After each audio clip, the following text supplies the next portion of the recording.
Hey Stephanie, so when you're making this disorder project, remember you have Angelman syndrome. So just look it up online. But what you're going to do is on your first slide, you're going to just sit there and say that it's Angelman syndrome and then find another name for Angelman syndrome. Then you're going to state the cause of the disorder. So maybe have like explain what happened to the person's DNA or their chromosomes and have a picture of their DNA or chromosomes. What can kind of help is if you just search Angelman DNA or Angelman chromosomes or gene, then you should be able to find something that pertains to that specific thing. Remember, you still haven't talked at all about what that person's like yet.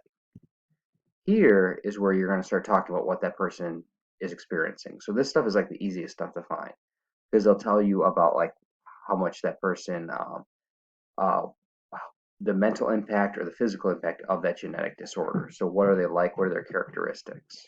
Okay.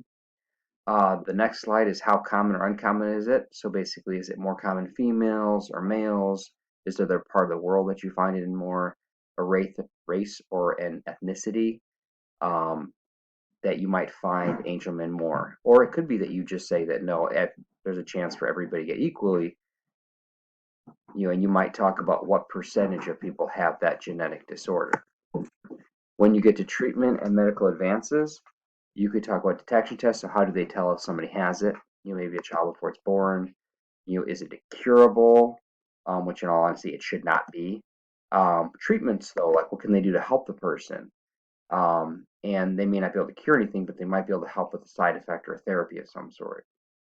Any long-term care the person might need, medical treatments, which actually are but more like, therapy or things like that. And then references, make sure you list the websites you used to help find that information. Okay. I hope this helps. If not, drop me another email with whatever questions you got, but just do it slide by slide, finding one little piece of information at a time.